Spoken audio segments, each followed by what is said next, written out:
ہمارا پیغام جو ہے تمام لوگوں کے لیے ہے، مسلمانوں کے لیے ہے، جو اولیاء سے عقیدت رکھتے ہیں ان کے لیے پیغام ہے کہ شہداء کی یاد منانے کے لیے اور دشمن کو مایوس کرنے کے لیے، جس طرح تاریخی اجتماع ماضی میں ہوئی، یہ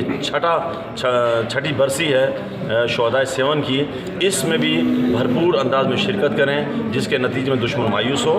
دشمن چاہتا ہے کہ ہم دھماکے کر کے لوگوں کے دلوں سے عقیدت کو نکال دیں، لوگوں کو اولیاء سے دور کر دیں، لوگوں کو مزارہ سے دور کر دیں، لیکن جو عقیدت رکھنے والے ہیں وہ جان تو دے سکتے ہیں لیکن اپنی عقیدت کو نہیں چھوڑ سکتے۔ انشاءاللہ مجھے امید ہے آپ کے توسط سے میں پیغام پہنچاؤں گا کہ تمام حضرات جو میری آواز کو سن رہے ہیں بھرپور انداز میں کوشش کریں، پوری طاقت کے ساتھ حضرت لال شہباز قلندر کے مزار پر گولڈن گراؤنڈ میں جمع ہو کر 26 فروری 2023 کو یہ ثابت کر دیں کہ تم دھماکے کرتے رہو گے، تمہارے دھماکوں سے ہم ڈرنے والے نہیں ہیں۔